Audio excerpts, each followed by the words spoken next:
l'université, Florence Benoît-Romer et Bernard Miron, ainsi que pour l'administrateur provisoire, Gilbert.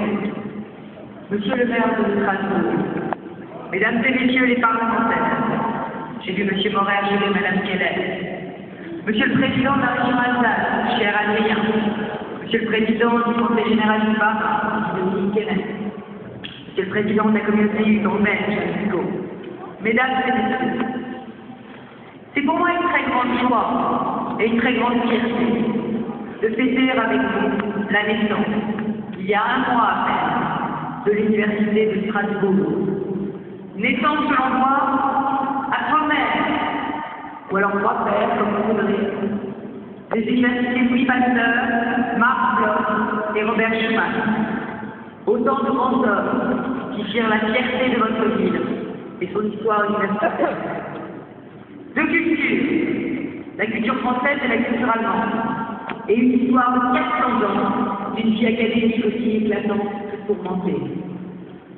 Trois universités qu'on n'en fait qu'une. Le Paris semblait fou quand vous l'avez lancé en 2003. Vous l'avez pourtant toutes et tous relevé. Et cela avec une idée simple, dont vous avez fait une conviction. Cette conviction, je la partage profondément. C'est dans la synergie, dans la complémentarité, dans la visibilité que se trouve l'avenir de nos universités, la qualité de nos formations et de notre recherche, la réussite de nos étudiants. Permettez-moi, et je suis venue ici pour cela, de saluer avec toute la reconnaissance que nous leur devons, celles et ceux qui ont bâti ce rêve, devenu aujourd'hui réalité. Les enseignants-chercheurs, les présidents, les doyens, les secrétaires généraux, les agents de toutes catégories, qui dans chacune des trois universités ont travaillé d'arrache-pied, vaincu les inquiétudes des sciences, structuré des projets communs pour permettre à cette réalité de voir enfin le jour. Et je sais que ça n'a pas été facile. La réalité aujourd'hui, elle est impressionnante. C'est 40 000 étudiants, 86 unités de recherche, 9 écoles doctorales. Ces chiffres impressionnent, mais ils sont à la mesure du projet que je porte pour toutes les universités de France.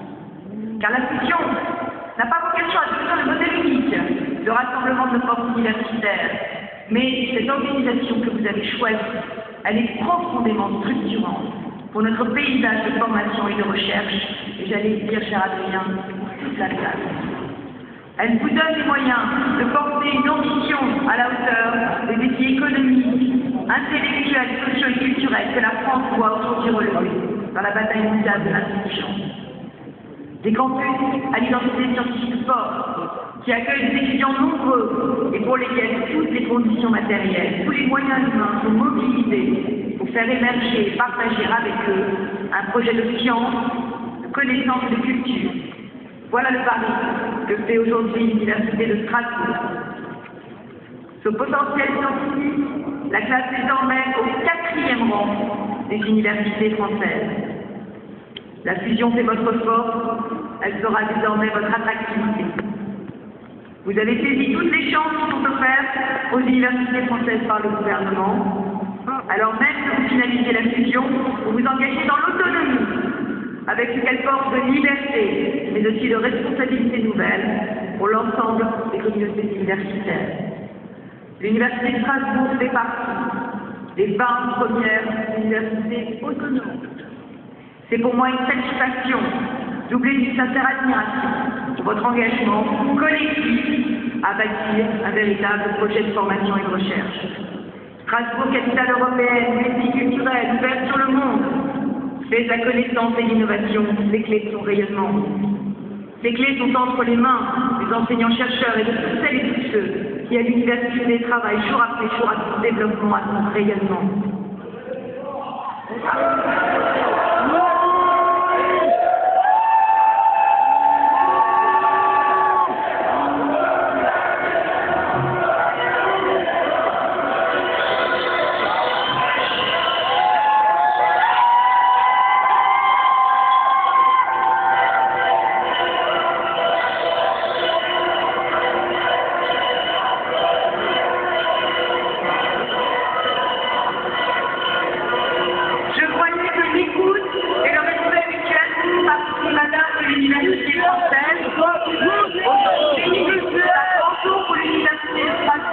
Respectez ce grand jour, respectez ce que nous fêtons aujourd'hui, respectez le travail de la communauté universitaire grenobloise.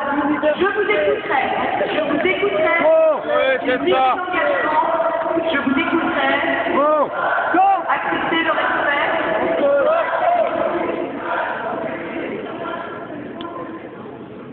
Je ne représente pas ici seulement les réformes du gouvernement, je représente aussi la République qui rend hommage à l'Université de Strasbourg. Laissez-moi rendre cet hommage.